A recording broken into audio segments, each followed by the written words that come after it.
I think the investigation into Boris Johnson's veracity, his ability to tell truth, which has always been questionable, of course, is probably less important than the way the ministerial code is about to be reinterpreted.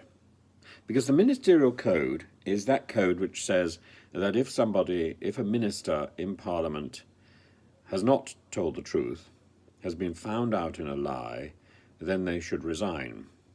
And that resignation, or they should be sacked. And that is a decision that ultimately will be taken not by Parliament, but by the Prime Minister.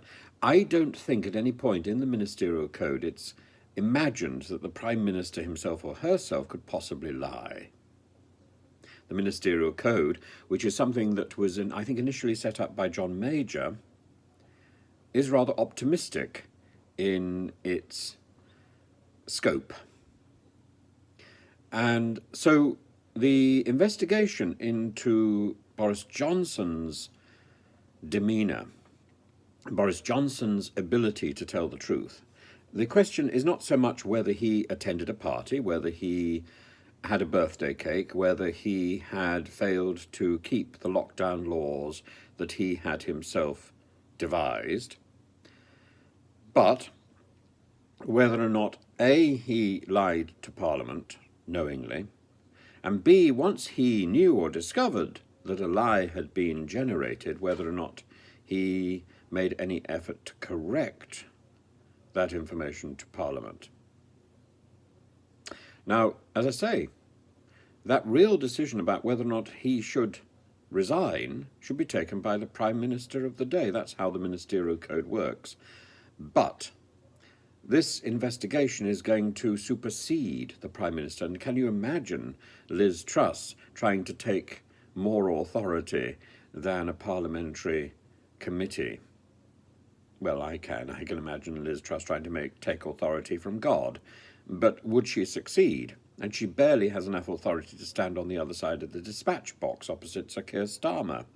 She looks like a scolded school child. She doesn't look as if she has ministerial authority herself. I think it was her intention to scupper this investigation. I don't think she can now.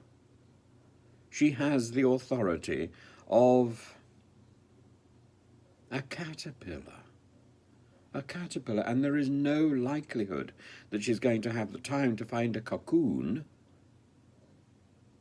or a chrysalis. I don't know whether she's a caterpillar, I don't know whether she's going to become a butterfly or a moth, but there is no time for her to find a cocoon so that she can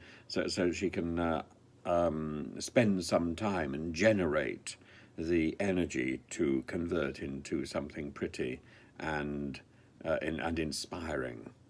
I'm afraid Liz Truss's days of inspiring are far, far gone. And interfering? Well, she can interfere, of course. I don't think she's likely to be interfering in Boris's future somehow. And although she is, Boris, my friend, we'll see how far that friendship goes in the next few days.